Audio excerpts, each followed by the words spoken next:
Hey y'all, it's Diann Bayes, the #1 quester and founder of How Big is Texas? Welcome to my neck of the woods in beautiful Northeast Texas, where the oak woods and prairies converge with the piney woods. How Big is Texas started in 2020 as we were coming out of the pandemic. I drove the perimeter of the state more than 3,300 miles and have been traveling the back roads and the highways ever since to enjoy big miles, big taste, and big adventures.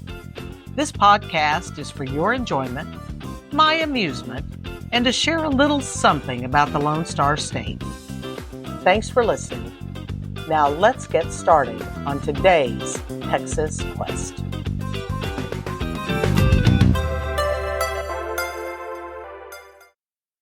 If you've followed my blog, howbigisTexas.com, or even listened to this podcast, you'll know I've shared that I've visited almost the entire state of Texas, except for 3 counties that I plan to complete this year in my travels.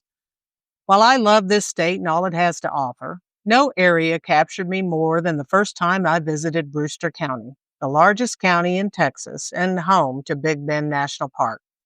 I'll admit growing up that I didn't even know Texas had mountains, and that's a hard thing to say considering I lived in 7 different towns in the state by the time I turned 18.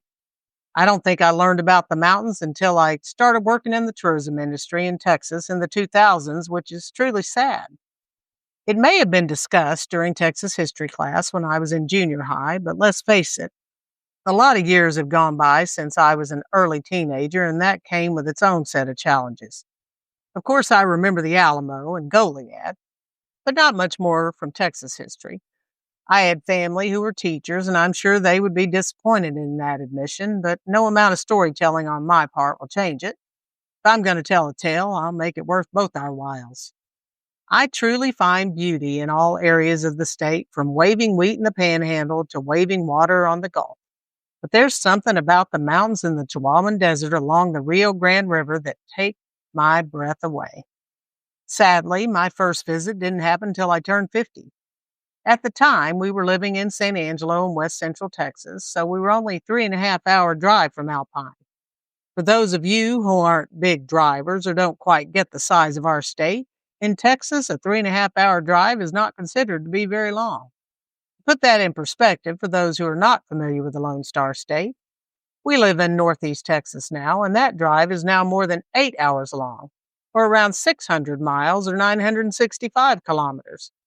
For you listeners on the east coast of the U.S., it's around the same distance as Providence, Rhode Island is to Philadelphia, Pennsylvania, except you stay in one state and don't drive through 5 to get there. The town of Alpine is the largest in Brewster County, with a population of just over 6,000. It's a lovely community and home to Sul Ross State University and the Museum of the Big Bend. One of my favorite things about the campus at Sul Ross is Hancock Hill. When you climb to the top of the hill that's located behind the campus, you'll pass the bicycle tree and you come to the infamous desk. Placed at the top of the hill in 1979 by 3 college students, it's become a landmark and a tourist attraction in its own right. You can sign your name in a notebook conveniently left for you in one of the desk drawers and let the world know you've been there. And the views of the town and the mountains beyond make the journey to the top worth all the struggles you experience climbing the rocky terrain. Another thing I like about Alpine is it's an Amtrak stop in the middle of the town. You can step off the train and walk across the street and get a room at the Holland Hotel, which celebrates its 100th anniversary in 2028. It only has 27 rooms, so make reservations before you go. The little town is definitely walkable, but you can actually get Uber and Lyft to come pick you up. I'm not sure if they'll take you all the way down to the Rio Grande, but I suppose it'd be worth the ask. Our first visit to the region, we hooked up our 5th wheel and camped in Alpine, where at night you could still see the Milky Way even though you were in the middle of town. Texas has a number of dark sky places, but this area and the neighboring community of Fort Davis, home to the McDonnell Observatory, are known for the night sky. You can gaze at the heavens across the region and you will not be disappointed. In other words, the stars at night are big and bright, deep in the heart of Texas, especially in Brewster County. Though the population of the county is small with less than 10,000 residents, it's the largest county by area in the state and covers 6,192 square miles or more than 16,000 kilometers. To put that into perspective, it's larger than the states of Delaware and Rhode Island combined. It's also larger than at least 75 countries in the world, including the Bahamas and Jamaica. In fact, it covers more area than New York City by nearly 4,000 kilometers. Aside from Alpine, Brewster County is also home to the smaller communities of Marathon, Study Butte, Terlingua, Panther Junction, and Lajitas. Big Bend National Park and Big Bend State Park are also in the county. The national park opened in the public in 1944 and is made up of 800,000 acres. It's my favorite place to visit. In a world where we stay plugged in almost 24/7, I can almost guarantee you will want to unplug here. In fact, you may not have a choice. Much of the area, in my experience, doesn't have a signal, so you're forced to live like we used to when we traveled, looking out the window instead of looking at a screen. As a photographer, I love to share my travels and the beauty of Texas with others, but I found myself taken away from the viewfinder to actually enjoy the view in Big Bend. In and around the park, I've seen javelinas, rattlesnakes, deer, and coyotes. I know there are bobcats, mountain lions, and black bear, but those have eluded me when I've visited. I have friends who got to meet black bears up close and personal along the trails and survived to tell the tale. I'm hoping my next visit I'll get to see them too through the lens of my camera at a safe distance. I'm 60. I'm in no shape to run from or fight them, so that's a better scenario for me unless I can outrun whoever I'm with at the time. Just kidding. While I can't think of a bad view in the entire park, I do have some favorites. You can drive up into the Chisos Mountains in Big Bend National Park. These mountains are the southernmost range in the U.S., and Emery Peak is the highest at 7,825 feet. In fact, you drive up, you'll feel a temperature change even in the heat of the summer.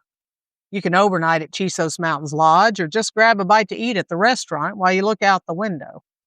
While the restaurant window is one option, the literal window I'm talking about is the basin in which you can look over the national park.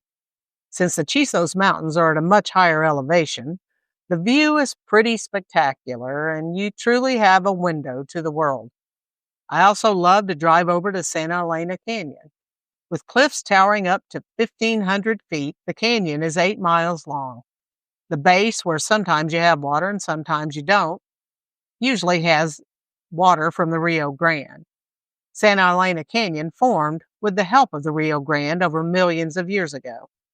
The power of water never ceases to amaze me, and its ability to cut through limestone the same height as the Central Park Tower in New York City is almost incomprehensible until you see it with your own eyes. To get to the national park from the communities in Brewster County is not a quick drive. From Alpine, it's nearly an hour and a half south. From Marathon, it's 30 minutes south, and from Terlingua, it's only a few minutes east. But you still have to get to Terlingua. As I've shared before, it's a big county. There's fuel in all of the towns, and I'd advise you to have a full tank more often than not when you're there. Marathon is east of Alpine by about 30 minutes. Much like all the towns in this area, it's also home to a historic hotel, the Gage Hotel. Though the town was founded in 1892 with the coming of the railroad, the hotel didn't come on the scene until 1927. Marathon has one blinking traffic light and is home to less than 300 people. While the town may be small, it has fine coffee and fine dining. Enjoy a meal at the 12-gauge restaurant by the hotel or imbibe with an adult beverage at the White Buffalo Bar, voted one of the best hotel bars in Texas by Texas Monthly Magazine, and they would know. My favorite place in Marathon is the 27-acre Gage Gardens located across the railroad tracks from the hotel. A literal oasis in the desert, the gardens are home to drought-resistant plants and trees that are beautiful year-round. We have dogs, and they offer an off-leash area for them to run and roam in the desert landscape like their wolf brothers and sisters who came before them. The ghost town of Terlingua is an experience all by itself.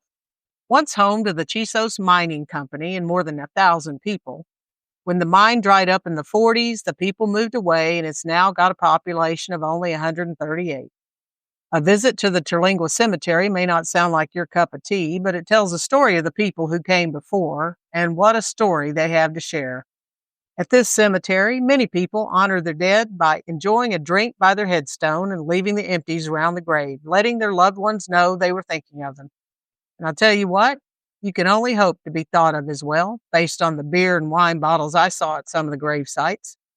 While there aren't a lot of people living in Terlingua, they're not uncivilized. You can enjoy an espresso, a gourmet meal, and stay at an upscale short-term rental. If you want to live like a local, take a seat on the porch for a couple hours and listen to the stories. You might even learn a thing or two you can take home and share with others. In 1967, the World Championship Chili Cook-Off started in Terlingua. It's a 3-day-long celebration now known as the Frank Tolbert Wick Fowler Chili Cook-Off and has about 1,500 attendees. Another cook-off known as CASI, which stands for Chili Appreciation Society International, takes place at the same time. It's larger with between 8,000 and 10,000 attendees, which I've never been to either. They've definitely been a bucket list item for me. East of Terlingua is the even smaller community of Lajitas, population less than 100. The town is home to Lajitas Golf Resort and Spa, a nice RV park, and not a whole lot more. It does have Lajitas International Airport, so you can fly your private jet in if you like. But my favorite thing to do when in Lajitas is visit with Mayor Clay Henry. His office is located on Highway 170. You can't miss it. Did I mention the mayor is a goat and has been a goat since the 80s? The current mayor is the fourth Clay Henry, at least that's my understanding of it. He likes a cold beer on a hot day, and there are plenty of those in the desert, so belly up to his pen and treat him to one. How did a goat get elected mayor, you may be wondering, or not. Long story short, a guy with a beer-drinking goat claimed his goat could be a better mayor than the current mayor at the time, and the rest, as they say, is history. As to whether Clay Henry is a Democrat or Republican, no one knows. Maybe that's how he and his descendants have been able to maintain their political status. We might be able to learn a lot from the GOAT mayor of Lajitas. If you want to see the first mayor, you can drive back over to Starlight Theater in Terlingua, where you can find his taxidermied body. He might not be able to drink a beer anymore, but you can still toast to him. Big Bend Ranch State Park is made up of more than 300,000 acres and is part of the Texas Parks and Wildlife System. It extends from Brewster County into the western county of Presidio. Located only a mile east of Lajitas on the River Road, Barton Warnock Visitor Center serves as your check-in point to explore this desert beauty. And after you've checked out the many trails at the state park, get back on the River Road and head west on FM 170. It winds along the Rio Grande River until you get to Presidio. I think it's the most scenic road in Texas. Today, I only touched on Brewster County.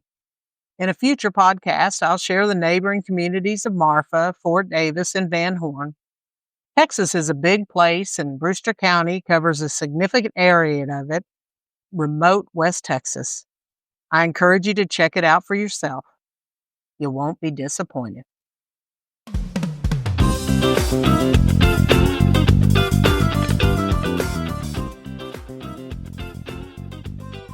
Well, that's all she wrote for this episode. I sure hope you enjoyed it. You can follow me on social media at How Big Is Texas or on my blog, howbigistexas.com. If you like this podcast, y'all please take the time to give me a Texas-sized friendly review. Thanks again for listening. Until next time, from Texas, safe travels.